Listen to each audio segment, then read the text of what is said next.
ஸ்தோத்திரம்.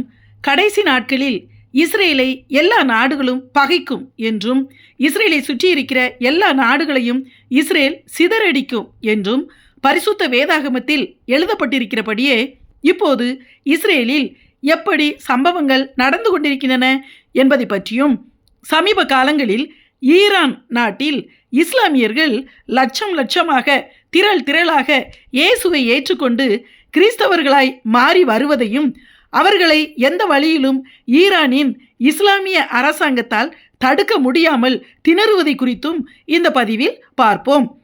சுழற்சி அடிக்கும் சூறாவளி, பவர்ஃபுல் ஹரிகேன் என்று பெயரிட்டு இஸ்ரேல் இந்த மாதம் 6ஆம் தேதியிலிருந்து காசாவுக்கும் மிக தீவிரமாக காசாவுக்குள் தாக்குதலை ஆரம்பித்து விட்டார்கள். காசா நகரத்தின் எல்லா பெரிய கட்டடங்களையும் மசூதிகளையும் இடித்து ஹமாஸ் தீவிரவாதிகளை தேடி தேடி அழித்து கொண்டிருக்கிறார்கள்.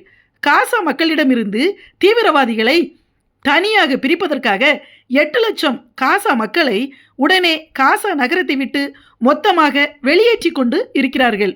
ஒவ்வொரு நாளும் 30க்கும் அதிகமான அடுக்குமாடி கட்டிடங்களை இடித்து அவைகளில் பதுங்கி இருக்கும் தீவிரவாதிகளை அழித்து கொண்டிருக்கிறார்கள். காசாவில் ஒரு கட்டிடம் கூட இல்லாமல் எல்லாவற்றையும் இடித்து ஒரு ஹமாஸ் தீவிரவாதியை கூட உயிரோடே விட்டுவிடக்கூடாது என்றும், விரைவில் முழு காசாவையும் இஸ்ரேல் கட்டுப்பாட்டில் கொண்டு வந்துவிட வேண்டும் என்றும் தீவிரமாக இஸ்ரேல் அரசாங்கம் இராணுவமும் செயல்பட்டு கொண்டிருக்கிறது. காசாவில் இராணுவம் யுத்தம் செய்து கொண்டு இருக்கிறது. இந்த சூழ்நிலையில் நேற்றைய முன்தினம் மேற்கு கரை பகுதியிலிருந்து 2 தீவிரவாதிகள் ஜெருசலேமுக்குள் ஊடுருவி ஓடுகிற பேருந்தில் பயணம் செய்த இஸ்ரேலின் அப்பாவி பொதுமக்களை சுட்டதில் 6 பேர் இறந்துவிட்டார்கள். அநேகர் காயமடைந்தார்கள். அந்த 2 தீவிரவாதிகளையும் அந்த இடத்தில் இருந்த இஸ்ரேலின் பொதுமக்களே உடனே சுட்டு கொன்றுவிட்டார்கள். இந்த சம்பவத்தினால் மிகவும் ஆத்திரமடைந்த இஸ்ரேல் இராணுவம் நேற்று கத்தார் நாட்டை பயங்கரமாக தாக்கியது. ஜெருசலேமின் சம்பவத்துக்கும் கத்தார் நாட்டை இஸ்ரேல் தாக்கியதற்கும் என்ன தொடர்பு என்று பார்ப்போம். ஹமாஸ் தீவிரவாதிகளுக்கு ஆதரவு அளித்து தீவிரவாத செயல்களுக்கு உதவியாக இருப்பவர்கள் முழுவதும் எங்கே இருக்கிறார்கள் என்றால் அந்த கத்தார் நாட்டில் தான் இருக்கிறார்கள். அதில் முதல் இடத்தில் இருப்பது கத்தார் நாடுதான். ஹமாஸ் தீவிரவாதிகளின் எல்லா தலைவர்களுக்கும் இருப்பிடமாக இருப்பது கத்தார் தான். அந்த தீவிரவாத தலைவர்களுக்கு என்று கத்தார் அரசாங்கம் அந்த நாட்டின் தலைநகரமாகிய தோஹாவில் ஒரு பெரிய இடத்தையே ஒதுக்கி சகல வசதிகளோடு வீடுகளையும் அலுவலகங்களையும் கட்டி கொடுத்து காசாவின் ஹமாஸ் தீவிரவாதிகளுக்கு எல்லா நிதி உதவியும் செய்து வருகிறது.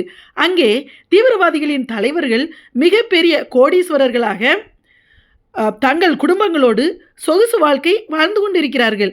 அங்கிருந்துதான் அந்த தீவிரவாத தலைவர்கள் காசாவில் இருக்கிற கீழ்மட்டத்தில் இருக்கிற எல்லா தீவிரவாதிகளுக்கும் மாத சம்பளம் கொடுத்து இஸ்ரேலை எப்படியெல்லாம் தாக்க வேண்டும் என்று திட்டம் போட்டு கொடுக்கிறார்கள். இதற்கு எல்லா விதத்திலும் பணம் நிதி கொடுத்து உதவுவது கத்தார் அரசாங்கம்தான். எனவேதான் இஸ்ரேல் இராணுவம் அத்தனை தீவிரவாத தலைவர்களையும் ஒட்டுமொத்தமாக கத்தாரின் தலைநகரமாகிய தோஹாவில் அவர்களை ஒரு மீட்டிங்கில் இருந்தபோது குண்டு வீசி அத்தனை பேரையும் அழித்து விட்டார்கள்.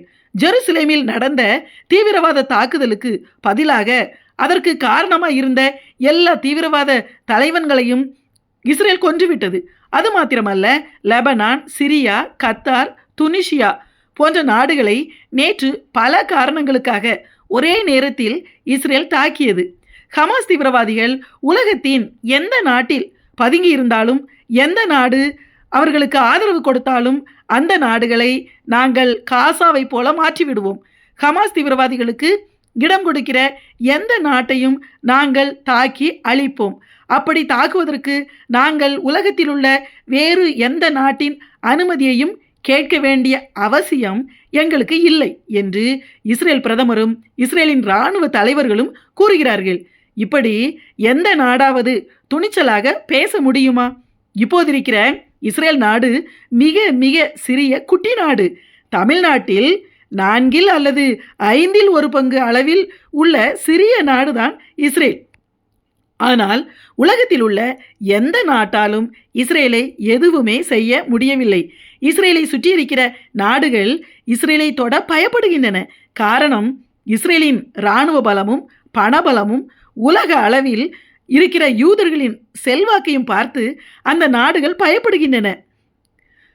சகரியா தீர்க்கதரிசியின் புஸ்தகம் 12ஆம் அதிகாரம் 3ஆம் வசனத்தில், அந்நாளிலே நான் எருசலேமை சகல ஜனங்களுக்கும் பாரமான கல்லாக்குவேன், அதை கிளப்புகிற யாவரும் சிதைக்கப்படுவார்கள், பூமியில் உள்ள ஜாதிகள் எல்லாம் அதற்கு விரோதமாய் கூடிக்கொள்வார்கள் என்று கூறப்பட்டுள்ளபடியே இப்போது நடந்து கொண்டிருக்கிறது.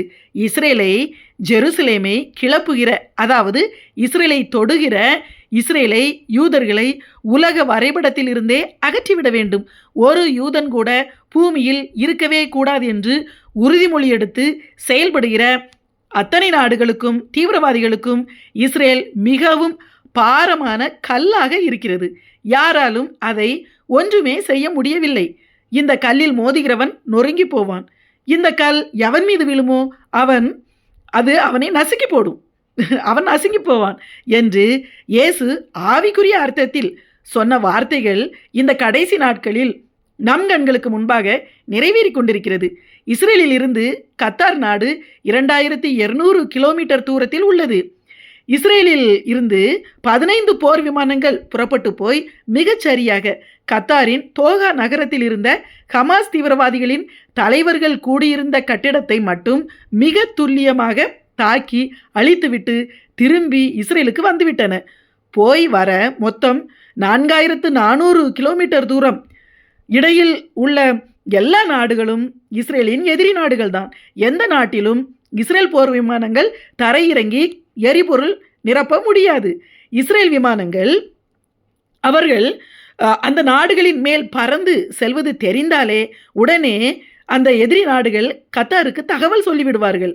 ஆனால் இஸ்ரேல் இராணுவம் மிகவும் தந்திரமாக ரேடாரில் கண்டுபிடிக்க முடியாதபடி தாழ்வாக பறந்து வானத்திலேயே பறந்து கொண்டே இடையில் வேறு விமானம் மூலமாக எரிபொருளும் நிரப்பிக்கொண்டு போய் தன் எதிரிகளை அழித்துவிட்டு சேதமில்லாமல் திரும்பி வந்திருக்கிறது. இது எந்த பெரிய வல்லரசு நாடுகளாலும் கூட இப்படி செய்ய முடியாது. காரணம், தேவன் தம்முடைய ஜனங்களுக்கு கொடுத்த ஞானமும் பலமும் தைரியமும் தான் இதற்கு காரணம். சகரியா தீர்க்கதரிசனம் 12ஆம் அதிகாரத்தில் கூறியிருப்பதை போல பூமியில் உள்ள எல்லா ஜாதியாரும் இஸ்ரேலுக்கு விரோதமாக கூடிக்கொள்வார்கள் என்று சொல்லப்பட்டிருக்கிறபடிதான் இப்போது உலகத்தின் பெரும்பான்மையான எல்லா நாடுகளுமே இஸ்ரேலுக்கு விரோதமாக கூடி அறிக்கையிட்டு கண்டனங்களை தெரிவித்துக் கொண்டிருக்கிறார்கள். பரிசுத்த வேதாகமத்தில் கடைசி நாட்களில் இஸ்ரேலை குறித்து சொல்லப்பட்டிருக்கிறபடியே இப்போது எல்லாம் நடந்து கொண்டிருக்கிறது. அப்படி என்றால் என்ன அர்த்தம்? இயேசு வரப்போகிறார் என்று அர்த்தமாகும். சரி, மேலும் சமீப காலங்களில் ஈரான் நாட்டில் இஸ்லாமியர்கள் கூட்டமாக இயேசுவை ஏற்றுக்கொண்டு ஞானஸ்நானம் எடுக்கிறார்கள். அங்கே வெள்ளிக்கிழமைகளில் மசூதிகளில் ஆட்களே இல்லாத நிலைமை ஏற்படுகிறது. மிகப்பெரிய எழுப்புதல் ஈரானில் நடந்து கொண்டிருக்கிறது. இப்படியே நடந்தால் அடுத்த 10 ஆண்டுகளுக்குள் ஈரானில் உள்ள இஸ்லாமியர்களை விட கிறிஸ்தவர்களின் எண்ணிக்கை அதிகமாக இருக்கும் என்று கணிக்கப்படுகிறது. ஆனால் ஈரான் நாடுதான் இஸ்ரேலுக்கு நம்பர் 1 எதிரி நாடாக இருக்கிறது என்பது எல்லோருக்குமே தெரியும். ஆனால் அந்த நாட்டின் பொதுமக்கள் மில்லியன் கணக்கில் மொத்தமாக இயேசுவை ஏற்றுக்கொள்கிறார்கள். ஒவ்வொருவருடைய சாட்சியும் தனிப்பட்ட விதத்தில் அவர்களுக்கு இயேசு எப்படி வெளிப்பட்டார் என்பதை கேட்கும்போது பயங்கரமாக இருக்கிறது. யோவேல் தீர்க்கதரிசியின் புஸ்தகம் 2ஆம் அதிகாரம் 28ஆம் வசனத்தில், நான் மாம்சமான யாவர் மேலும் என் ஆவியை ஊற்றுவேன் என்று, அதாவது கடைசி நாட்களில் என்று தேவனாகிய கர்த்தர் கூறியதைப் போல ஈரானில் திரளாய் ஜனங்கள் இயேசுவை ஏற்றுக்கொள்கிறார்கள். ஆனால் ஈரானில் ஆட்சி செய்கிற அரசாங்கம் மிகவும் மோசமான அடக்குமுறை செய்கிற இஸ்லாமிய மத அடிப்படைவாதிகளின் இஸ்லாமிய அரசாங்கம்தான் ஆட்சியில் உள்ளது. அதில் உச்சபட்ச மத தலைவர் என்று சொல்லப்படுகிற அயதுல்லா அலி கோமேனி என்கிற நபர் மிகவும் கொடூரமான சர்வாதிகாரியாக இருப்பது எல்லோருக்குமே தெரியும். அவரின் கீழ் செயல்படுகிற புரட்சிகர படை என்கிற இஸ்லாமிய மத அடிப்படையிலான இராணுவம் ஈரானில் இருப்பதும் எல்லோருக்கும் தெரியும்.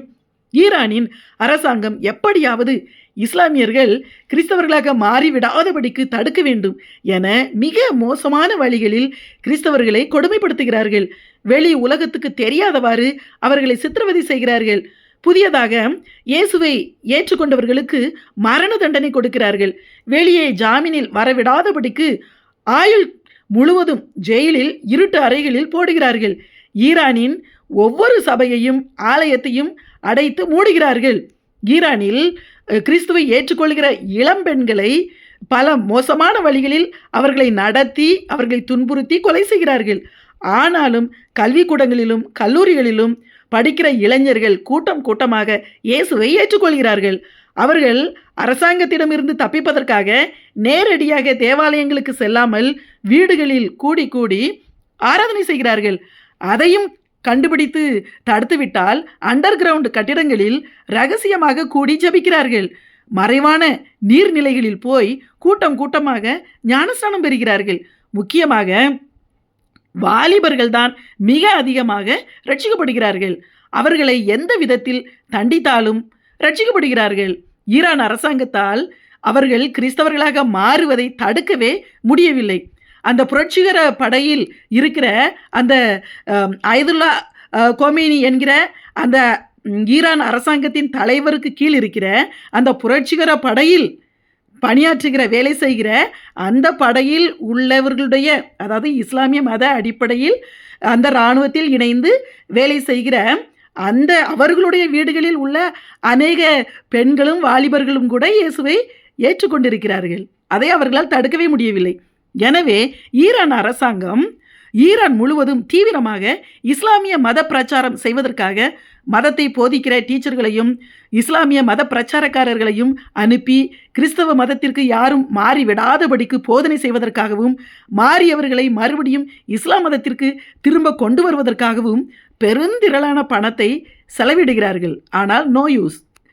ஈரானின் மார்க்கெட்டுகளில் கிறிஸ்தவ மத சம்பந்தமான அடையாளமான எந்த புத்தகமோ பொருளோ விற்பனை செய்யக்கூடாது என தடை விதித்திருக்கிறார்கள். சோசியல் மீடியாக்கள் மூலமாகத்தான் இளைஞர்கள் இயேசுவை பற்றி அறிந்திருக்கிறார்கள் என நினைத்து அவற்றையும் தடை செய்திருக்கிறார்கள். ஆனாலும் இப்படி எந்த வழியில் முயற்சி செய்தாலும் ஈரான் மக்கள் இயேசுவை ஏற்றுக்கொள்வதை அந்த இஸ்லாமிய அரசால் தடுக்கவே முடியவில்லை. நாம் அறிந்திருக்கிறபடி இஸ்ரேல் ஈரான் யுத்தத்தின் போது ஈரான் அரசாங்கத்தை எதிர்த்து இஸ்ரேலுக்கு ஆதரவாக அங்கே அநேக பொதுமக்கள், ஈரான் பொதுமக்கள் போராடினார்கள் என்பது நாம் அறிந்ததே. காரணம் அங்கே அநேகர் கிறிஸ்தவர்களாக மாறியதுதான் இதற்கு காரணம். எனவே இஸ்லாம் மதத்தை விட்டு கிறிஸ்தவர்களாக மாறுகிறவர்களால் நம் நாட்டுக்கே பேராபத்து என அந்த ஈரான் நாட்டு அரசாங்கம் யோசித்து புதியதாக கிறிஸ்தவத்திற்கு மாறுகிறவர்களை பொது வெளியில் வைத்து மிக கொடூரமாக கொலை செய்கிறார்கள். கிறிஸ்தவர்கள் எந்த நாட்டில் இருந்தாலும் அந்த நாட்டிற்கு மிகப்பெரிய ஆசீர்வாதம் என்பதை ஈரான் அரசாங்கம் புரிந்து கொள்ளவில்லை. கடைசி நாட்களில் நடக்கக்கூடிய எல்லா சம்பவங்களுமே இப்போது நடந்து கொண்டிருக்கின்றன. எனவே நாம் எல்லோருக்காகவும் ஜெபிப்போம். இயேசுவின் வருகைக்கு ஆயத்தமாவோம். ஆமென்.